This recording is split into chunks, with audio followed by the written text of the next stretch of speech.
Israeli occupation intensifies strikes on Gaza Strip and imposes complete blockade on the city.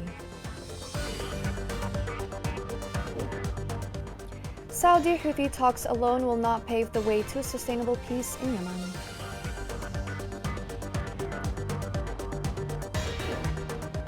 International Organization for Migration says the number of African migrants to Yemen has decreased by 63%.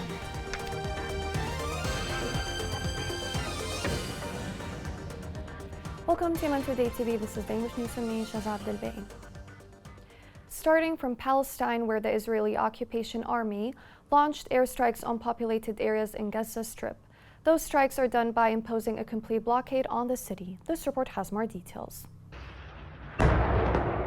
Israel's military scoured the country's south for Palestinian resistance, guarded breaches in its border fence, and pounded the Gaza Strip from the air on Monday, as it vowed to lay total siege to the impoverished Palestinian resistance territory in the wake of an unprecedented weekend incursion. More than 2 days after the Palestinian resistance launched its surprise attack from Gaza, the military said the fighting had largely died down for now. Israel's prized military and intelligence apparatus was caught completely off guard, bringing heavy battles to its streets for the first time in decades. Israel formally declared war on Sunday, indicating greater fighting ahead and a possible ground assault into Gaza, a move that in the past has brought intensified casualties. Prime Minister Benjamin Netanyahu has vowed to destroy the military and governing capabilities of the militant movement, which is deeply rooted in Gaza. As Israel hit more than 1,000 targets in Gaza and its tanks and drones guarded openings in the border fence to prevent more infiltrations, Palestinian fighting continued, firing barrages of rockets, setting off air raid sirens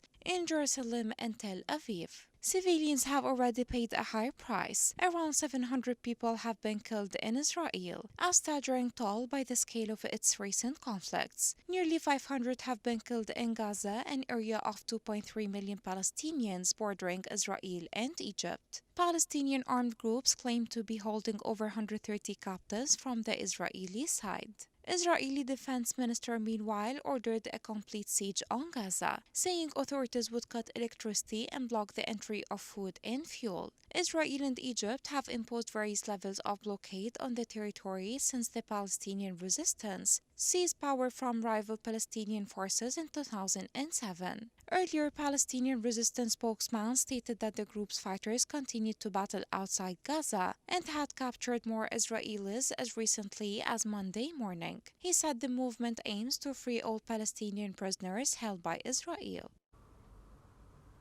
Despite regional efforts to revive the peace process in Yemen, the prospects of peace are constantly blocked by the Houthi escalation. Recent attacks on Marib Taz and the Saudi borders show that such a group is refusing to abide by peace calls. This report has more details. Regional negotiations to bring peace in Yemen has reached a dead end with a continued escalation and Houthi intransigence. All peace initiatives are returning to square one, with Yemenis' hopes for peace and the restoration of their unified state declining. The dreams about exchanging prisoners, opening roads and airports, and paying halted salaries were dashed as the negotiations continued to fail to achieve any progress that satisfied the hungry stomachs in Yemen. The mediators continue to move from Sana'a to Muscat to Riyadh to Amman to Tehran to the United Nations headquarters without any progress on the horizon. Between this and that, there are external parties that are interested in keeping the Yemeni situation fixed to its place, as if the miserable Yemeni people were destined to remain helpless and immersed in their plight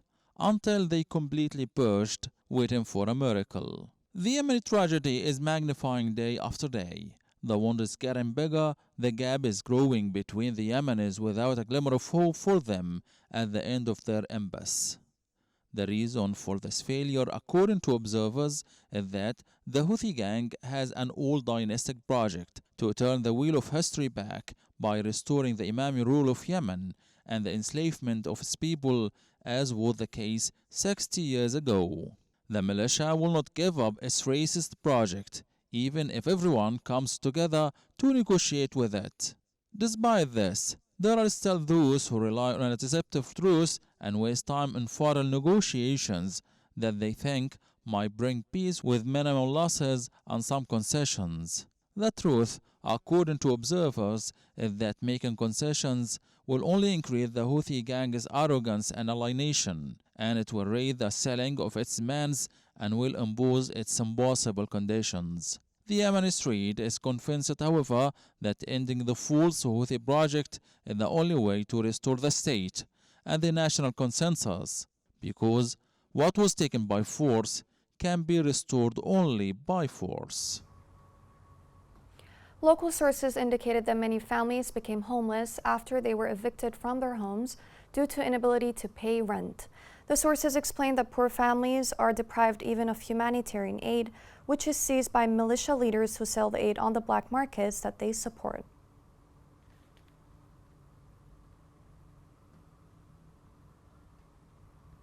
Local sources in Ib said the Houthi militia blackmail citizens who need to get property ownership contracts documented. The sources pointed out that the militia senior officials redirected the documentation of contracts to Sana'a and the delay of the procedures in order to obtain huge sums of money from beneficiaries. أول شيء أنا وأختي أجينا مع بعض هربنا من البيت أمي مش داري كانت على أساس إنه أروح السعودية أجيت وعلى أساس إنه بنشتغل وكذا.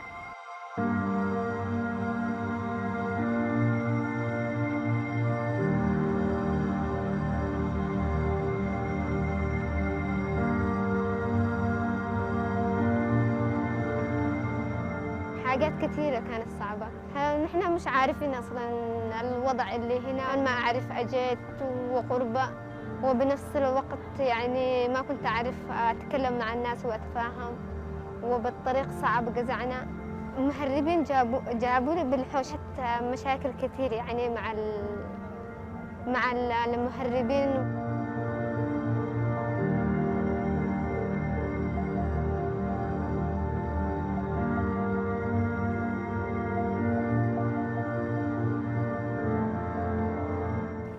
بس السعودية صعب إنه حد يدخل وبعدين جلسنا اشتغلنا كنت أشتغل خدامة يعني بيت قدني دبرت نفسي بعد ما تعرفت على الناس وهذا الشيء وعلى العيشة هنا وبعدين أمي أجت مشان تدور نحنا جالسين هنا سنة ونص تقريبا تلاقينا بعض. The number of African migrants from the Horn of Africa to Yemen declined last month by 63%, according to the International Organization for Migration. Such a significant decrease is attributed to a security campaign launched by the Yemeni government for 2 months. This report has more details.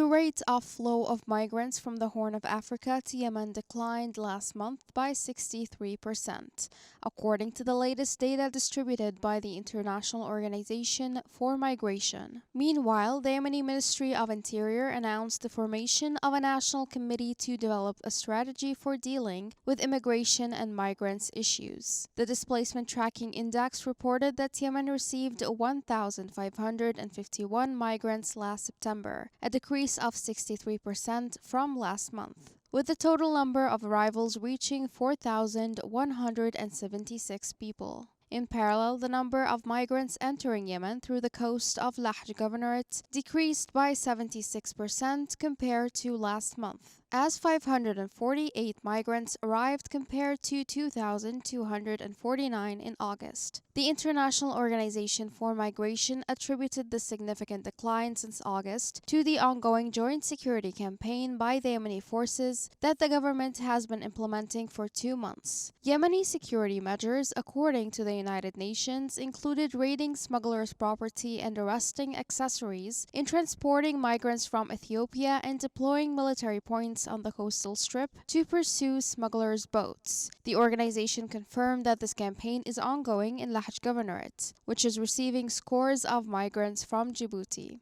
The organization found in its report that the ongoing security campaign affected the access points for moving from Lahj to Taiz Governorate. It also stated that the number of migrants entering Shabwa Governorate decreased by 48% in September to 1,003 migrants compared to 1,927 migrants who arrived through the governorate's coast in August. It attributed this change in weather conditions, specifically the sea tide and wind speed. The UN International Labour Organization launched a new plan to confront the humanitarian challenges in Yemen for the next 3 years. This new plan was stated by the organization's regional director during her meeting in Aden with the Minister of Industry. The meeting stressed also the joint cooperation in the field of employment and small projects. The electricity system in Aden was almost completely out of service. People in a number of districts in Aden complained about the continuous increase in power outages amid government neglect. In this context, the General Electricity Corporation said the service has stopped as a result of fuel shortage.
Coming next in the news. Local authority in Al-Mahra Governorate continues efforts to fight drug trafficking.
Welcome back. Informed sources in Sana'a and other areas under Houthi control said the senior officials affiliated with the Houthis are involved in looting private and public properties. This report has more details.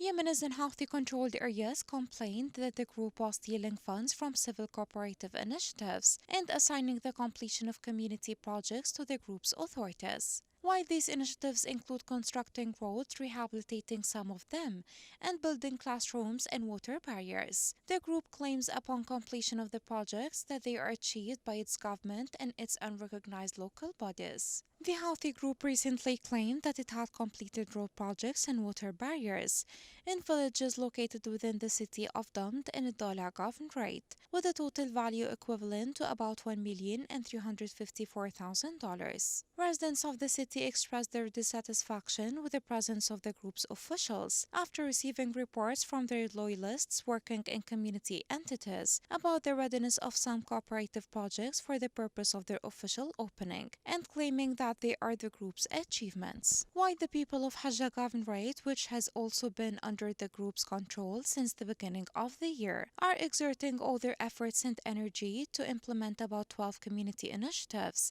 in the field of roads with a total value equivalent to $430,000 through volunteer efforts. Health leaders and officials, after some projects came to light, were quick to make several visits to the area to facilitate achievement for their benefit. Informed Yemeni sources reported that the group recently resorted to devising a new trick that would enable it to continue stealing the Yemenis' money and their own community initiatives through the establishment of the so-called Emergency Interventions Unit, affiliated with the Ministry of Finance of the coup. Healthy officials running the so-called Intervention Unit admit that they limit their support to some voluntary initiatives in areas under their control, if necessary, to diesel and cement, of which the group obtains large quantities on a monthly basis from its oil merchants and from cement factories. Environmental experts said that some Yemeni regions are witnessing many droughts. In addition, among these areas is Lahj Governorate, which is located in the dry areas in Yemen. According to experts, the amount of rain does not meet the needs of the governorate, its lands, and the needs of its people.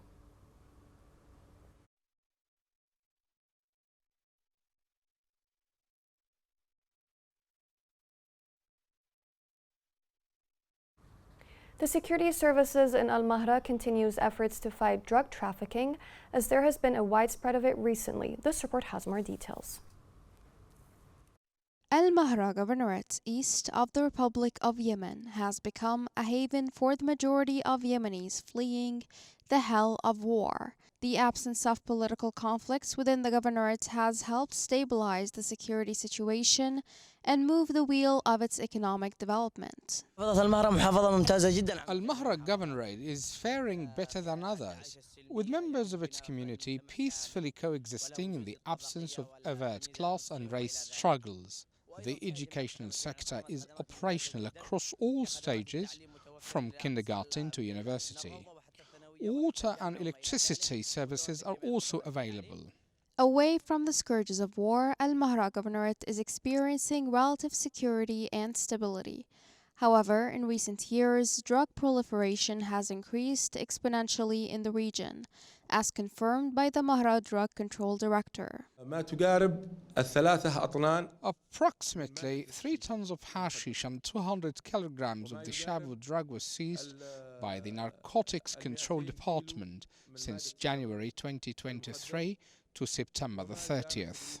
Due to the regulatory body's limited resources, the Narcotics Control Department in Al-Mahra is struggling to carry out its duties to combat this devastating scourge. Equipped with insufficient space and inadequate transportation, the department needs more resources to monitor this phenomenon. Drug usage has increased tremendously in recent years, with the Houthi militia enabling the spread of narcotics to enhance battle performance.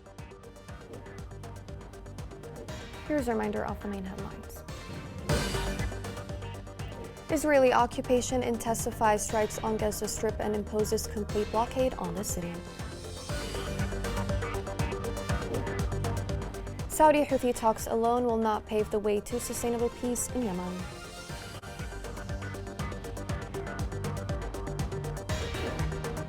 International Organization for Migration says the number of African migrants to Yemen has decreased by 63%.